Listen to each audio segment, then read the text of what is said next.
حضرات، رمضان المبارک کا آخری عشرہ شروع ہونے والا ہے، اور یہ آخری عشرہ باقی دو عشروں کی نسبت بہت زیادہ اہم ہے۔ سید الاولین والآخرین امام الانبیاء محمد الرسول اللہ صلی اللہ علیہ وسلم کے بارے میں سیدہ عائشہ رضی اللہ تعالی عنہا بیان کرتی ہیں کہ ان النبی کان اذا دخل العشر احیا لیلہ وایقظ اہلہ وشد معذرہ، جب آخری عشرہ شروع ہوتا تو رسول اللہ صلی اللہ علیہ وسلم رات بھر جاگتے رہتے، وایقظ اہلہ، اور اپنے گھر والوں کو بھی جگاتے، وشد معذرہ، اور کمر بستہ ہو کر خوب اللہ کی عبادت کرتے۔ بخاری مسلم کی حدیث۔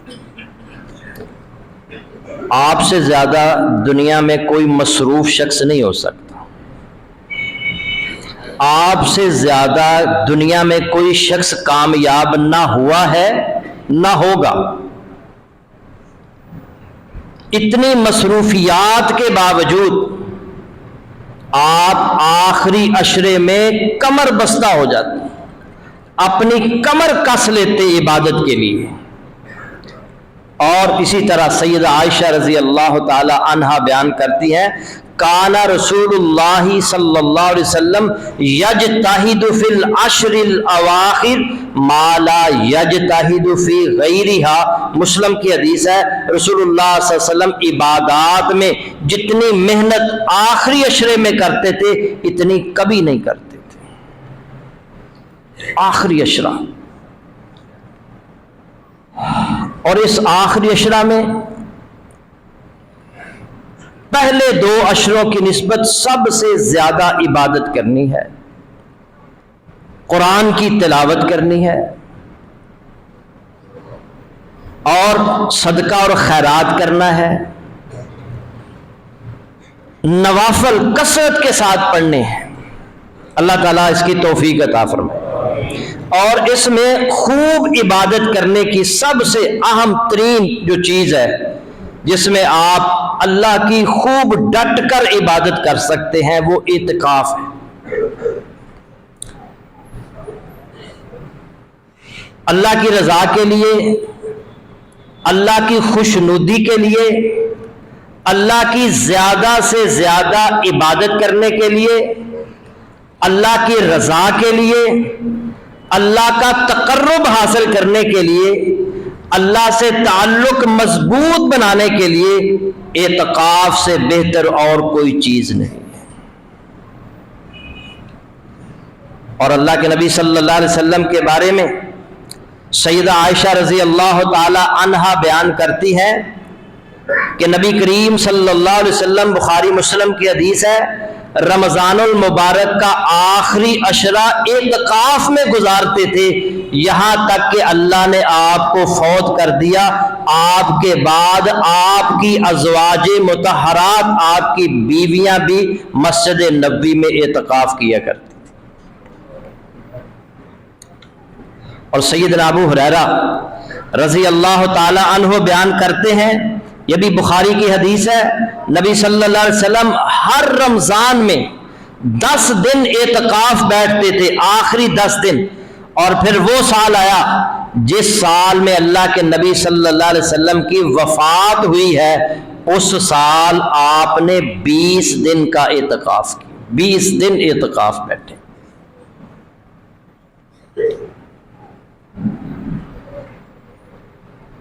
لہذا ہمیں بھی کوشش کرنی چاہیے۔ چلیں، ایک بندہ کاروبار میں مصروف ہے،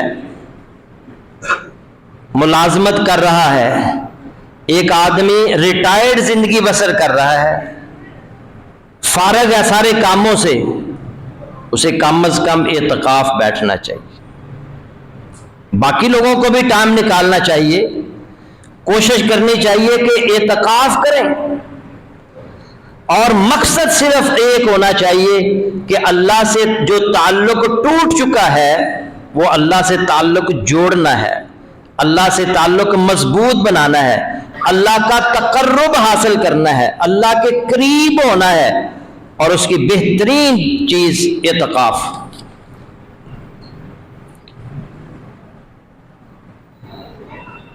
ہمارے یہاں اعتکاف تو لوگ کرتے ہیں، مگر جیسے ہی رمضان شروع ہو جاتا ہے بڑی بڑی مساجد سے اور اسی طرح اور دیگر جگہوں سے یہ اعلانات شروع ہو جاتے ہیں، جی اعتکاف کے لیے درخواستیں مطلوب، اور پھر ہم سوچتے ہیں کہ کہاں اعتکاف کریں۔ یار وہ ایک دوسرے کو بتاتا ہے، یار وہ فلاں مسجد سے بہترین کھانا ہوتا ہے، یار مقصد دیکھیں کیا بن رہا ہے، فلاں مسجد میں سحری اور افطاری کا بہترین انتظام ہوتا ہے، وہاں اعتکاف کرنا ہے۔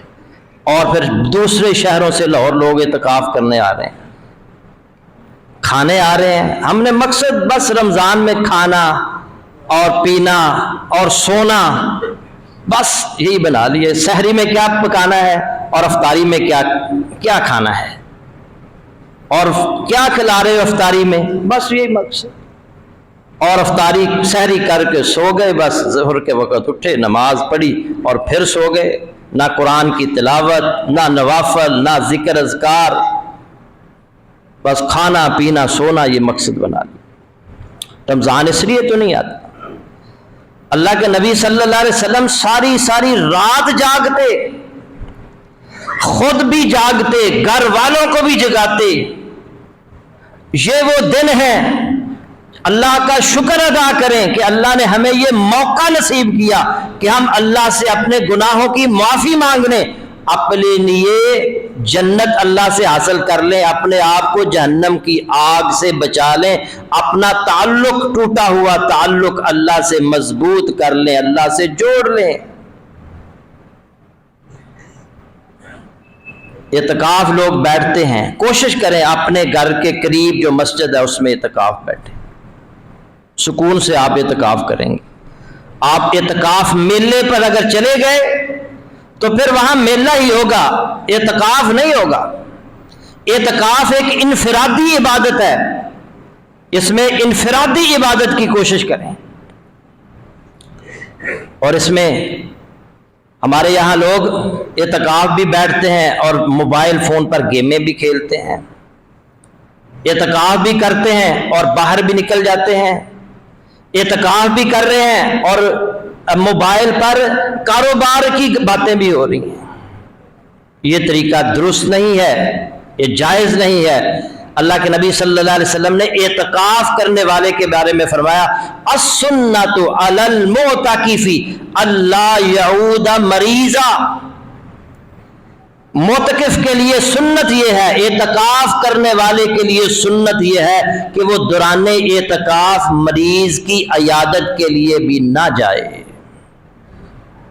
یہ مریض کی عیادت کرنا کتنا بڑا عمل ہے، مسلمان کا مسلمان پر حق ہے کہ جب وہ بیمار ہو جائے اس کی تیمارداری کرے، اور جب تک بیمار کے پاس بندہ بیمار پرسی کرنے جاتا ہے، حدیث میں آتا ہے کہ وہ ایسے ہی ہے جیسے جنت میں بیٹھا ہوا ہے۔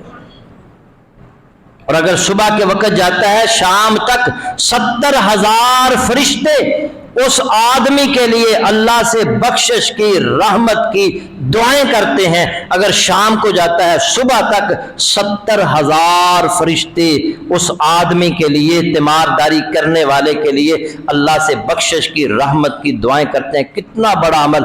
لیکن اعتکاف کرنے والے کو کسی اپنے سگے بھائی کی، سگی بہن کی، اپنے بیٹے کی عیادت کرنے کے لیے مسجد سے باہر جانے کی اجازت نہیں ہے۔ جب اتنا اہم کام نہیں کر سکتا تو گپیں کیسے لگا سکتا ہے وہ؟ فضول اور بے مقصد گفتگو کیسے کر سکتا ہے؟ اور آپ نے فرمایا وَلَا يَشْهَدَ جَنَازَةً، وہ جنازے کے لیے حاضر نہ ہو۔ قریب ترین رشتہ دار بھی فوت ہو گیا ہے، جنازہ مسجد میں نہیں ہے، مسجد سے باہر کسی جگہ پر ہے، اسے یہ بھی اجازت نہیں ہے کہ اپنے قریب ترین رشتہ دار کی جنازے میں شرکت کرے۔ ہاں اگر مسجد میں جنازہ ہے تو وہ شریک ہو سکتا ہے. ولا یمسا امرأتن، بیوی کو مت چھوئے، ولا یباشرها، اس سے مباشرت نہ کرے، ولا یخرج لحاجت الا لما لا بد منہ، اور مسجد سے مت نکلے سوائے اس کے جس کے بغیر کوئی چارہ نہ ہو. اعتکاف کرنے والا بیمار ہو گیا ہے، شدید بیمار ہو گیا ہے، اب اس کے بغیر کوئی چارہ نہیں ہے کہ اسے ڈاکٹر کے پاس لے جایا جائے، اسے لے جایا جا سکتا. اسلام اتنا سخت بھی نہیں ہے کہ اس کو مرنے دیا جائے، اب یہ اعتکاف بیٹھا ہے اس کو مرنے دیا جائے، نہیں، اس کو ہسپتال لے جائیں، اس کو ڈاکٹر کے پاس لے جائیں، اس کی اجازت ہے. اعتکاف کرنے والے کا کھانا پہنچانے والا کوئی نہیں ہے، گھر سے وہ کھانا لا سکتا ہے. مسجد کے اندر اگر باتھ روم نہیں ہے وہ گھر میں باتھ روم استعمال کرنے جا سکتا ہے. لیکن آج کل تو الحمدللہ ہر مسجد کے اندر بہترین کھانے کا بھی انتظام، اور واش روم بھی بہترین، ہر چیز بہترین. تو اندازہ کریں یہ انتہائی اہم ترین کام بھی وہ نہیں کر سکتا تو گفتگو کیسے کر سکتا ہے فضول اور بے مقصد؟ کاروباری گفتگو کیسے کر سکتا ہے؟ موبائل میں گیمیں کیسے کھیل سکتا ہے؟ اور آپس میں بیٹھ کر میں کہا کرتا ہوں کہ ہم اعتکاف کرنے والے اللہ سے اتنا تعلق مضبوط نہیں بناتے جتنا ایک دوسرے سے بنا لیتے. اور پھر میرے بھائیوں، اعتکاف کرنے والے بھی اور جو اعتکاف نہیں کر رہے، یہ آخری اشرہ ہے، اس میں فرائض کی ادائیگی کے ساتھ ساتھ نوافل بھی شروع کریں، نوافل بھی کثرت کے ساتھ پڑھیں. یہ آخری اشرہ ہے، پتہ نہیں اگلا سال میں رمضان نصیب ہونا ہے کہ نہیں ہونا. کتنے ہی ایسے لوگ ہیں جو پچھلے سال تھے، اس سال ہمیں نظر نہیں آ رہے. نبی صلی اللہ علیہ وسلم نے فرمایا، سیدنا ابو ہریرہ رضی اللہ تعالیٰ عنہ راوی ہیں، اللہ تعالیٰ فرماتا ہے جو شخص میرے دوست سے دشمنی کرتا ہے میرا اس کے خلاف اعلان جنگ ہے. میرا بندہ سب سے زیادہ میرا تقرب اس چیز کے ساتھ حاصل کر سکتا ہے جسے میں نے اس پر فرض کیا ہے، یعنی فرائض کی ادائیگی سے میرا وہ تقرب حاصل کر سکتا ہے، اور فرائض کی ادائیگی یہ مجھے سب سے زیادہ محبوب ہے. اور پھر آگے کیا فرمایا نبی صلی اللہ علیہ وسلم نے؟ میرا بندہ، اللہ فرماتے ہیں میرا بندہ نوافل کے ذریعے میرا تقرب حاصل کرتا رہتا ہے یہاں تک کہ میں اس سے محبت کر لیتا ہوں، اور پھر جب میں اس سے محبت کر لیتا ہوں تو میں اس کا کان بن جاتا ہوں، الذی یسمع بہ، جس سے وہ سنتا ہے، اور میں اس کی آنکھ بن جاتا ہوں، وبصرہ الذی یبصر بہ، اس کی آنکھ بن جاتا ہوں جس سے وہ دیکھتا ہے، میں اس کا ہاتھ بن جاتا ہوں جس سے وہ پکڑتا ہے، میں اس کا پاؤں بن جاتا ہوں جس سے وہ چلتا ہے. اور یعنی کیا مطلب؟ اس کے کان، اس کی آنکھیں، اس کے ہاتھ، اس کے پاؤں اللہ کی اطاعت میں، اللہ کی اطاعت کرتے ہیں، وہ کبھی بھی اللہ کی نافرمانی نہیں کرتے. اور پھر آگے فرمایا، اور پھر جب وہ بندہ نوافل کر کے اس طرح ہو جاتا ہے کہ میں اس سے محبت کرنے لگتا ہوں، اور پھر فرمایا وَإِن سَأَلَنِي لَأُوتِيَنَّهُ، اور پھر جب وہ مجھ سے مانگتا ہے میں پھر اسے جو کچھ وہ مانگ رہا ہوتا ہے وہ عطا کرتا چلا جاتا ہوں. والا ان استعاذنی لاؤذنہ، بخاری کی حدیث ہے، اور اگر وہ مجھ سے پناہ طلب کرتا ہے تو میں اسے پناہ دیتا ہوں. نوافل کے ذریعے بندہ وہ کچھ حاصل کر سکتا ہے جو عام دعا کے ذریعے حاصل نہیں کر سکتا. نوافل پڑھ کے اللہ سے جو بھی دعا کرے گا اللہ وہ دعا قبول کرے گا. اور ایسے ایسے کام ہو جاتے ہیں نوافل سے جو ناممکن ہوتے ہیں. آپ نے سنا ہے یہ واقعہ کہ جریج ولی، جس پر ایک عورت نے الزام لگا دیا، مختصراً بات کرتا ہوں، کہ اس نے کہا اس کے ہاں بچہ پیدا ہوا، اس کی شادی نہیں ہوئی تھی. کچھ لوگوں نے پوچھا یہ بچہ کس کا ہے؟ اس نے کہا وہ جریج ولی جس نے وہ کٹیا بنا رکھی ہے، جنگل کے اندر رہتا ہے. لوگوں نے کہا اچھا وہ جنگل میں اس لیے رہتا ہے اکیلا یہ کام کرتا ہے بغیر کوئی تحقیق کیے انہوں نے اس کی کٹیا کو آگ لگا دی اور اسے پکڑ لیا کہ یہ عورت کہہ رہی ہے یہ بچہ تمہارا ہے، الزام لگ گیا اس پر۔ اب وہ آیا بادشاہ کے سامنے، عورت بھی ہے وہ بچہ بھی ہے، چند دن کا بچہ، کہتا ہے مجھے 2 رکعت نماز پڑھنے، 2 رکعت کی اجازت، میں کہا پڑھ لو۔ 2 رکعت نماز ادا کی اس نے، اللہ سے دعا کی، چند دن کا بچہ بول نہیں سکتا، گفتگو نہیں کر سکتا، اور جب اس نے 2 رکعت نماز پڑھ کے اللہ سے دعا کر کے اس بچے کی طرف انگلی کا اشارہ کیا، اس کے پیٹ میں انگلی مار کر کہتا ہے اور تیرا باپ کون ہے؟ وہ چند دن کا بچہ بول کر بتاتا ہے کہ فلان چرواہا میرا باپ ہے۔ یہ ہے نفل کی طاقت، ہمیں پتہ ہی نہیں ہے۔ ہم اللہ کے لیے وقت تھوڑا سا نکالیں تو صحیح۔ یا ایھا الذین آمنوا استعینوا بالصبر والصلاۃ، اے ایمان والو نماز اور صبر سے اللہ سے مدد مانگو۔ نبی صلی اللہ علیہ وسلم کئی دن آپ کے گھر میں چولہا نہیں جلتا تھا، 2 مہینے چولہا نہیں جلتا تھا، کئی دنوں سے آپ نے کچھ کھایا نہیں تھا۔ آپ گھر میں آئے، پوچھا سیدہ عائشہ سے گھر میں کچھ کھانے کو ہے؟ کہنے لگی نہیں، کھانے کو نہیں، شدید بھوک لگ رہی تھی اللہ کے نبی صلی اللہ علیہ وسلم۔ غور کریں، سوچیں، ہم کتنی نعمتیں کھا رہے ہیں، ان کو 24 گھنٹوں میں بعض اوقات 1 کھجور کھانے کو ملتی تھی 24 گھنٹوں میں، اور بھوک بہت زیادہ شدت بڑھ چکی ہے، انسان ہے۔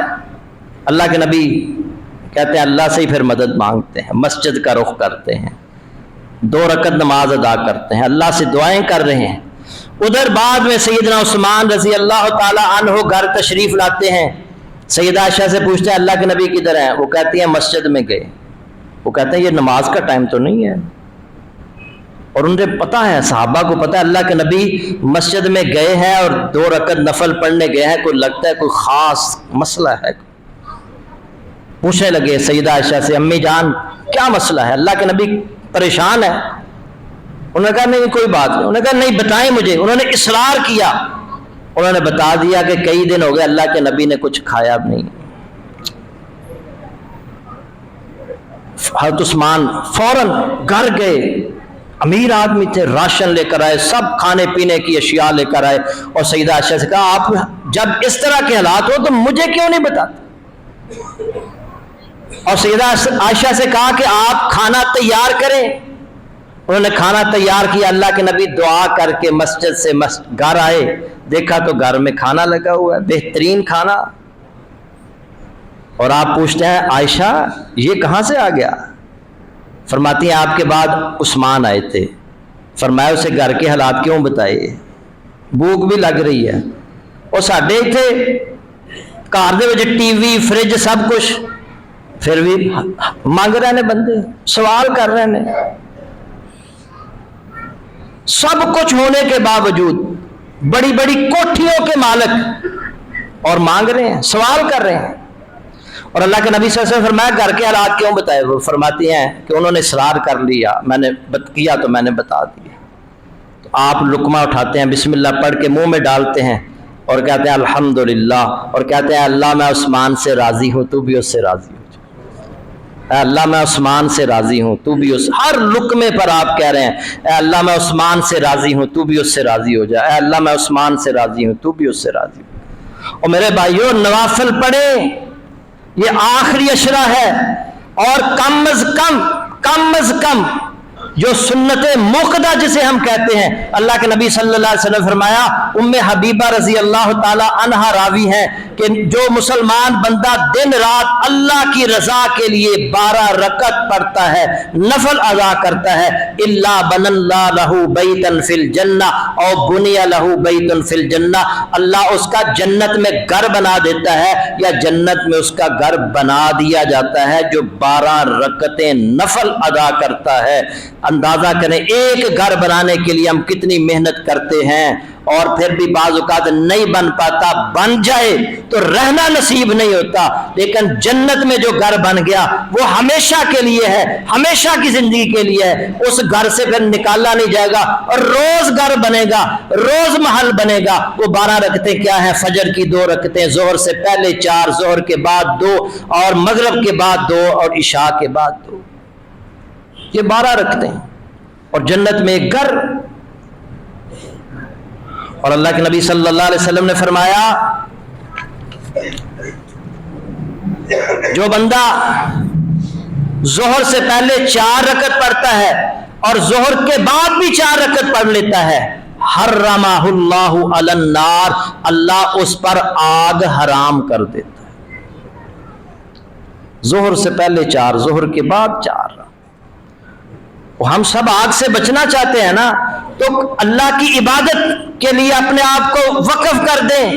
ہمیں اللہ نے عبادت کے لیے پیدا کیا ہے، وما خلقت الجن والانس الا لیعبدون۔ آپ پورا سال محنت کریں، پورا سال کاروبار کریں، لیکن یہ آپ رمضان میں بھی چلو کاروبار کر سکتے ہیں، مگر یہ آخری گھڑیاں ہیں، آخری 10-12 دن رہ گئے ہیں، ان آخری 10 دنوں میں اللہ کو راضی کر لیں، اللہ کی عبادت میں اپنے آپ کو فارغ کر لیں، اور سارا سال کماتے ہیں، چند دن نہیں کمائیں گے تو کچھ نہیں ہوگا۔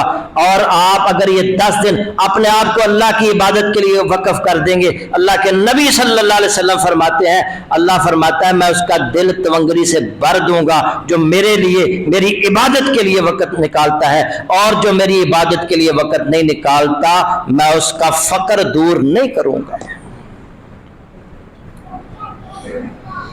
نبی صلی اللہ علیہ وسلم نے فرمایا جو عصر سے پہلے 4 رکعتیں پڑھ لیتا ہے اللہ اس پر رحم فرمائے۔ کتنی ہی نوافل کے بارے میں آپ کے سے تذکرہ کروں، اور جو اعتکاف کرنے والے ساتھی ہیں یا اعتکاف نہیں بھی کر رہے وہ بھی جان لیں کہ نبی صلی اللہ علیہ وسلم نے فرمایا کہ جو بندہ فجر کی نماز ادا کرتا ہے اور بیٹھ کر مسجد میں اللہ کا ذکر کرتا رہتا ہے یہاں تک کہ سورج نکل آتا ہے، اور پھر سورج نکلنے کے بعد جو اشراق کا ٹائم ہوتا ہے اس میں وہ 2 رکعت نماز ادا کرتا ہے، اللہ کے نبی صلی اللہ علیہ وسلم فرماتے ہیں ثم صلی رکعتین کانت لہ کاجر حجۃ و عمرۃ تامۃ تامۃ تامۃ۔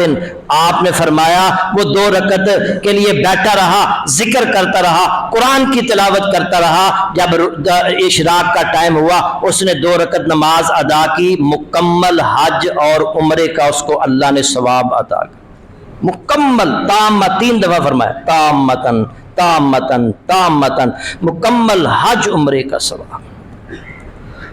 اور یہ چند دن رہ گئے ہیں، اس میں انشاءاللہ یہ مسجد بھی انشاءاللہ کھلی رہے گی اشراق تک، آپ بیٹھیں نماز پڑھیں اور قرآن کی تلاوت کریں، اور پھر 2 رکعت پڑھ کے جائیں، کم از کم یہ 10-12 دن تو پڑھیں۔ اور اسی طرح نوافل کے ساتھ ساتھ قرآن پڑھیں، زیادہ سے زیادہ قرآن پڑھیں، قرآن کو سمجھ کر پڑھیں، غور و فکر کریں قرآن پر، قرآن سے تعلق جوڑیں۔ اور اس آخری عشرے میں ٹائم ہو چکا ہے، آخری عشرے میں ایک رات آ رہی ہے لیلۃ القدر، آخری عشرے کی تاک راتوں میں اسے تلاش کریں، اور تاک راتوں میں اللہ کی خوب ڈٹ کر عبادت کریں۔ ایک رات کی عبادت 1000 مہینے کی عبادت سے افضل ہے، ایک رات کی عبادت۔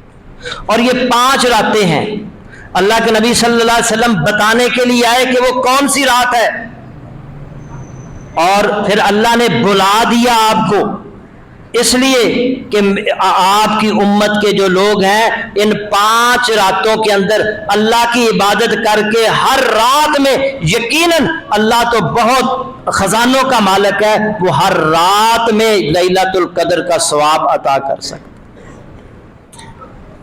اور لیلۃ القدر وہ رات ہے، قدر آخری بات، قدر اس کے 3 معنی ہیں۔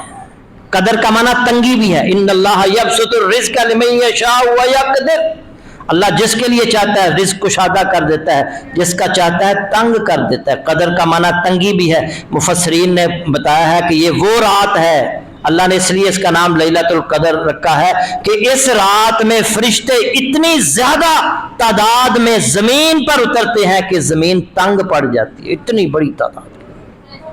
اور لیلۃ القدر، قدر کا معنی فیصلہ کرنا بھی ہے، یہ وہ رات ہے جس میں اہم ترین معاملات کے اللہ فیصلے کرتا ہے اور فرشتوں کی ڈیوٹی لگاتا ہے۔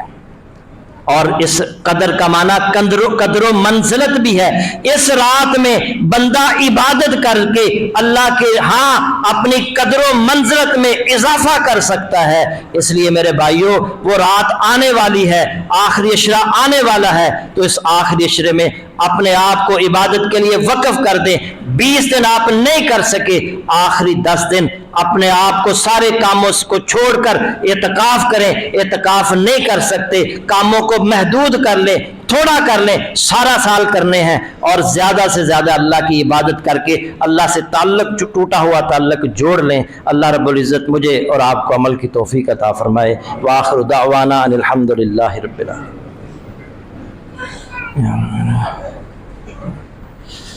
الحمدللہ۔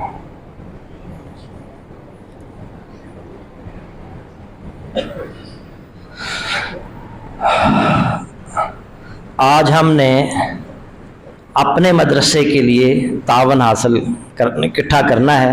مدرسہ تجوید القرآن رحمانیہ، جو آپ جانتے ہیں تقریباً 45-50 سال سے قائم ہے، اور سینکڑوں بچے یہاں سے حفظ کر کے جا چکے ہیں، اور تو آپ جانتے ہیں کہ اساتذہ کی تنخواہیں ہیں، اور اسی طرح جو بچے جو ہمارے یہاں پہلے دوسرے علاقوں کے بھی بچے ہوتے تھے، اب صرف مقامی بچے ہیں، لیکن مقامی بچوں کا ناشتہ بھی ادھر مسجد کے ذمے ہے، مدرسے کے ذمے ہے، اور دوپہر کا کھانا بھی مسجد کے مدرسہ کے ذمے ہے۔ تو آپ احباب اس سلسلے میں سب تعاون کریں۔ یہ اپنا مدرسہ ہے، دیگر مدارس کے ساتھ جس طرح آپ تعاون کرتے ہیں، یعنی پچھلے جو جمعوں میں تقریباً 60 ہزار روپیہ ہوا ہے، تو اس اپنے مدرسے کے لیے کم از کم 1 لاکھ روپیہ ہونا چاہیے، کم از کم۔ یہ باہر کے لوگوں کو ہم دے رہے ہیں، اور جن کا پتہ بھی نہیں ہوتا کہ پتہ نہیں وہ مدرسہ ہے بھی یا نہیں، تو یہ تو آپ کا اپنا مدرسہ ہے، اس کو چلانا آپ کی ذمہ داری ہے، تو کم از کم 1 لاکھ روپیہ چاہیے۔ لیکن کوئی زور و شور نظر نہیں آ رہا، سب ساتھی اپنا اپنا حصہ ڈالیں بھی۔ اچھا، فطرانہ کتنا ہوگا پچھلے جمعے میں بھی بتایا تھا، تو پھر سن لیں۔ فطرانہ ہر کسی نے ادا کرنا ہے، غریب نے بھی اور امیر نے بھی۔ اللہ تعالیٰ غریب کو کسی اور جگہ سے لوٹا دے گا، واپس لوٹا دے گا، لیکن دینا سب نے ہے۔ ہاں، صرف وہ نہیں دے سکتا جس کے پاس صرف ایک وقت کا کھانا ہے، لیکن ایسا کوئی بندہ پاکستان کے اندر موجود نہیں ہے کہ جس کے پاس صرف ایک وقت کا کھانا ہو، دوسرے وقت کا کھانا نہ ہو، اس کو رعایت ہے۔ باقی ہر کسی نے فطرانہ دینا ہے۔ گندم کو نصاب بنائیں تو 350 روپیہ، چاولوں کو نصاب بنائیں تو 800 روپیہ، جو کو نصاب بنائیں تو 475 روپے، اور اسی طرح اگر کشمش منقع کو نصاب بنائیں تو 2250 روپیہ، کھجور کو نصاب بنائیں تو کم از کم 1500 روپے۔ تو یہ سب نے ادا کرنا ہے، اور کوشش کریں کہ اپنے رشتہ داروں میں، اپنے محلے داروں میں، اپنے نمازی بھائیوں میں جو مساکین ہے نا، مساکین، بڑے حالات خراب ہیں، بڑی مہنگائی ہے، لوگ مسائل کا شکار ہیں، تھوڑی تھوڑی تنخواہیں ہیں، اور اخراجات جو ہے نا وہ پورے نہیں پڑ رہے، بچہ بیمار ہو جائے، کوئی گھر کے اندر کوئی اور مسئلہ بن جائے تو کتنی پریشانی، لوگوں کو قرض لے کر اپنا مسئلہ حل کرنا پڑتا ہے۔ تو ایسے مساکین کا حق ہے، ایسے لوگوں کو، یہ فقیر، ابھی بھی میں کہہ رہا تھا کہ فقیروں کو مت دیں، جو پیشہ ور فقیر ہیں۔ ہر روز یہ اخبارات میں اور یہ میڈیا میں، سوشل میڈیا پر خبریں آتی ہیں۔ رات ہی کسی نے مجھے ویڈیو بھیجی، وہ بندہ ویل چیئر پر تھا، اور وہ گھر پہنچا، جب وہ گھر پہنچا تو کافی دیر تک وہ بیٹھا رہا، کوئی ویڈیو بنا رہا تھا، اس کو پتہ نہیں چل رہا تھا، اور پھر وہ دیکھ رہا تھا کہ کوئی بندہ مجھے دیکھ تو نہیں رہا۔ جب اس نے دیکھا اب کوئی بندہ نہیں دیکھ رہا، اس نے اٹھا، تیزی کے ساتھ ویل چیئر بند کی اور تیزی سے گھر میں داخل ہو۔ تو ویل چیئروں پر آنے والے کتنے ہی لوگ ہیں، ہم ان کو ہزاروں روپیہ دے دیتے ہیں. تو یہ جو اصل مساکین ہے یہ ان کا حق ہے. یہ غائبانہ جنازہ انشاءاللہ رمضان کے بعد پڑھیں گے. اللہ تعالیٰ جو بھی وفات پا چکے ہیں ان کی مغفرت فرمائے. بیماروں کے لیے دعا کریں. افنان صاحبہ، طلت صاحبہ، رابعہ صاحبہ، روبینہ صاحبہ، غزالہ صاحبہ، ہیرا صاحبہ، بشرا صاحبہ اور آسیہ صاحبہ، عمران حسین کی والدہ بیگم رئی صاحبہ، ڈاکٹر بشرا صاحبہ، بیگم اجاز صاحبہ بیمار ہیں. دعا کریں اللہ تعالیٰ انہیں صحت کاملہ عاجلہ عطا فرمائے. فضل عباس صاحب کی طبیعت سخت خراب ہے، ان کے لیے بھی درخواست ہے دعا کی. حامد بٹ، جمیل بٹ اور ادریس بٹ صاحب، طارق صاحب، سہیل صاحب، ناظر صاحب، حنیف صاحب، حافظ اختر، عتیق صاحب، عمران صاحب، ادریس صاحب کے بھائی ماجد صاحب، ملک انور صاحب، زاہد لطیف صاحب اور اسی طرح معاذ وسیم صاحب، یہ سب بیمار ہیں. دعا کریں اللہ تعالیٰ انہیں صحت کاملہ عاجلہ عطا فرمائے. اور دیگر بیماروں کے لیے بہت سارے لوگ کہتے ہیں دعا کے لیے، تو اے اللہ جس نے بھی دعا کے لیے کہا ہے اے اللہ ان کے بیماروں کو شفاء کاملہ عاجلہ عطا. ان الحمد للہ نحمدہ ونستعینہ ونستغفرہ ونعوذ باللہ من شرور انفسنا ومن سیئات اعمالنا من یہدہ اللہ فلا مضل لہ ومن یضلل فلا ہادی لہ واشہد ان لا الہ الا اللہ وحدہ لا شریک لہ واشہد ان محمدا عبدہ ورسولہ. اما بعد فإن خیر الحدیث کتاب اللہ وخیر الہدی ہدی محمد صلی اللہ علیہ وسلم وشر الامور محدثاتها وکل محدثۃ بدعہ وکل بدعۃ ضلالہ وکل ضلالۃ فی النار. اللہم صلی علی محمد وعلی آل محمد کما صلیت علی ابراہیم وعلی آل ابراہیم انک حمید مجید. اللہم بارک علی محمد وعلی آل محمد کما بارکت علی ابراہیم وعلی آل ابراہیم انک حمید مجید. اللہم اشف مرضانا ومرضى المسلمین. اے اللہ بیماروں کو شفا عطا فرما. اے اللہ ہمارے فوت شدگان کو جنت الفردوس میں اللہ مقام عطا فرما. اے اللہ جو بیٹیوں کے رشتوں کے لیے، بیٹوں کے رشتوں کے لیے پریشان ہیں اے اللہ ان کی مدد فرما. اے اللہ ہمارے لیے آسانیاں پیدا فرما. اے اللہ مقروضوں کا قرضہ دور فرما. اے اللہ پاکستان کو استحکام نصیب فرما. فلسطین کے مسلمانوں کی مدد فرما. کشمیر کے مسلمانوں کی مدد فرما. برما کے مسلمانوں کی مدد فرما. جہاں کہیں مسلمان مظلوم ہیں اے اللہ ان کی مدد فرما. سبحان ربک رب العزت عما یصفون وسلام علی المرسلین والحمد للہ.